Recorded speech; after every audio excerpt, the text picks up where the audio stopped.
Howdy, I'm Matthew Cantrell, and this is just a faith story that helped me grow closer to God and helped me discover more of who I was called to be.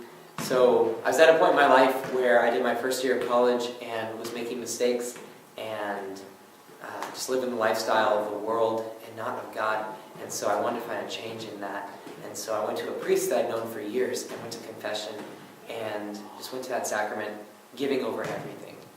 Just having looked at my entire year and that awakening moment that I had, just gave it all over to God. And afterwards, Father said, well, you've given a very humble and good confession. And for your penance, I'll give you two options. Your first option is you can go into the chapel and pray an Our Father and a Hail Mary. Your second option, if you want to and if you have the money for it, is to join me in a pilgrimage with 5 other people to walk 71 miles across Spain and go to Fatima. And so I definitely took that opportunity and took on that penance to go there. And so during that adventure of being in Spain and going to Fatima in Portugal, where Our Lady appeared to 3 children, within that I was getting my brother a gift for his confirmation, a rosary. But I wanted it to be a very special rosary. And when we got to Fatima, it was 2 days after the Pope had been visiting there. So all the shops were completely empty. So I'm running around trying to find a rosary and looking in all the shops that are all empty. And they have rosaries, but they're not like confirmation gift rosaries. And so I was looking for this rosary that would fit for that event and wasn't finding it. I started praying to St. Anthony and St. Gabriel, who was my brother's confirmation saint, for their intercession to help me find one. But really I wasn't able to find anything. And so that night we went to a candlelit vigil. And we had our candles, we were praying a rosary in the spot that Our Lady appeared. And as we were praying the rosary, each decade was in a different language, so I was really only trying to enter in, but still not fully understanding it all. So I was holding my candle, and I felt God say, go give your candle to that man. And there was a man standing over by the tree that she appeared at, and I was like, Lord, I don't know about that. There's a lot of people here, and there's a little girl over there that doesn't have a candle, and there's a man in a wheelchair over there that doesn't have a candle. Why do I have to give it to this man? But I kept feeling this feeling of, no, go give your candle to this man. Walk over there and give your candle to this man by the tree.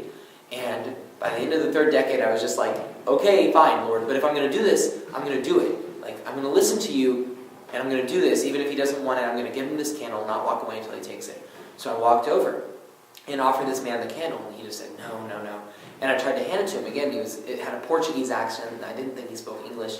And I tried again. He said, no, no, no. I was like, no, no, no, please. And he said, no money, no money. I said, no, no, no, please. I want you to take it. And finally took his hand, and it was the boldest thing I've ever done. Took his hand, just stuck the candle in his hand and backed off. And right then, nothing happened. The man looked at me like I was crazy, stood there for a minute awkwardly, and walked away back to the room. And later, we walked around Fatima, got to different places, and Father finally said, oh, Matthew, is that man that you gave your candle to? And sure enough, I turn around, and here's that man. And he walks over to me, and he hands me the candle. And I take it, and he says, obrigado, which is thank you in Portuguese. And he puts out his hand. And I look, and I was really confused, but I put my hand out, and into it he dropped this beautiful rosary. It was ornate, it was sterling silver. Each bead, on one side had Our Lady of Fatima etched into it, and on the other side it had Pope Benedict XVI imprinted on it. And the crucifix was really ornate, had Fatima inscribed on the back. It was a beautiful, beautiful rosary. And I'm just in awe, staring at it. And I look back up at this man who handed me the rosary, and in perfect, unaccented American English, he smiles at me and says, my name is Gabriel. And turns around and walks away. Gabriel being my brother's confirmation saint, who I had prayed for the intercession to help me find a rosary.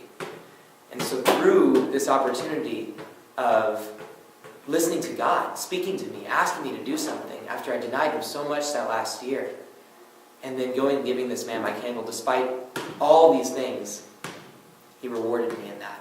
And that changed my faith life.